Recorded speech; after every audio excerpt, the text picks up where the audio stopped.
at Royal Mail have begun a wave of strikes in the run-up to Christmas in a row over pay and conditions. The walkouts will hit deliveries across the UK with a warning that millions of pieces of mail have been piling up ahead of the action. But where do you stand as a consumer with these strikes? If your Christmas purchases or post are delayed, is there anything that can be done? And should we be choosing a different postal firm to get our orders through on time? Well, I'm joined this afternoon by Scott Dixon, who is the complaints resolver. He's on the show to give us some advice. Good afternoon, Scott. Good afternoon, Foxy. Good afternoon. So, we're all waiting for parcels at the moment, it seems. What are our rights? So, first of all, your contract is always with the retailer and not the courier or Royal Mail in this instance. Right. So, you can get a refund if your online order is delivered late, and that's covered by Section 28 of the Consumer Rights Act 2015, which states that unless there is an agreed time of period, the trader must deliver the goods without undue delay, and in any event, not more than 30 days after this date if the contract was entered into. And if there is an agreed delivery date that hasn't been met, you are entitled to a refund. Do you know, several times, Scott, I've paid that little bit extra to get next day delivery, and it hasn't come the next day. So is that the same rules apply for that? It's a breach of contract under the Consumer Rights Act 2015, and that's what you need to cite on disputes. So if you have paid for special delivery and what you've ordered has arrived late, it's a breach of contract. So you can submit a claim for compensation online to Royal Mail or ask for a form at the post office. Okay. If you can't, not everyone has access to the internet,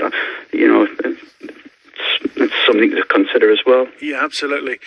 What about waiting for refunds? If you've sent something back and that hasn't arrived? So, your contract's with the retailer and you need to follow their complaints procedure. And if they're just dragging out the refund, what you can do is raise a chargeback with your bank or credit card provider. So you've got up to 120 days to do that.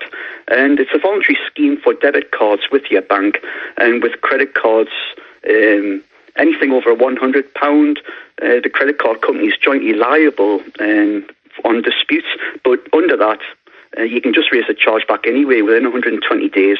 And what the bank or credit card provider will do is reverse the payment and raise a dispute with the trader. And it's problematic for traders to deal with, so they don't really want to go down that route. But it's something that you can do if you're having problems getting a refund. And what you need to do is always cite breach of contract under the Consumer Rights Act 2015 and push hard on it, because chargebacks are often rejected on the first attempt. Hang on, Scott. I need to write that down. That's the line you need to go in with, innit? So what was that line again? So it's what act is it? You always need to cite breach of contract under the Consumer Rights Act 2015 on disputes. Right, okay. And go in with a chargeback with your bank or credit card provider if you're not getting the refund that you're entitled to from the trader.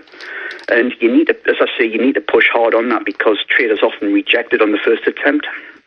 Right, the banks rather. Yeah. So go back in with another claim. Now, I'm assuming things are only going to, they're going to get worse, because, there's such a backlog, isn't there? There is, and you need to factor that in. For all consumers have rights, so do retailers. So you have to be reasonable with your claims and everything else.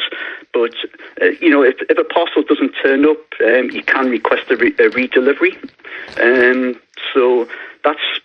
you've got to give a retailer an opportunity to resolve the dispute. So if something doesn't turn up, you can request a redelivery. And if that doesn't turn up again, you can just simply request a refund, because you only need to give a retailer one opportunity to resolve the same dispute. I'll tell you what, Scott, you're the man to have in your life, aren't you? I'll just put you on the phone and say, Scott's going to deal with this for me. Here we go, have a bit of Dixon. And this is just a great excuse, because I've not bought my wife anything yet, and I can just use this as an excuse, Scott, just to say, look, it's stuck in the delivery somewhere. Listen, Scott, thank you very much for your time. And before you go, of course, we need to talk football. Are you going to be watching the match tomorrow night? I won't be, Foxy, I'll be honest with you. I'm not a football fan. But Fair enough. Well, there we go. Well, listen, Scott, always a pleasure. Thank you very much for your time. That's Scott Dixon, who is the complaints resolver.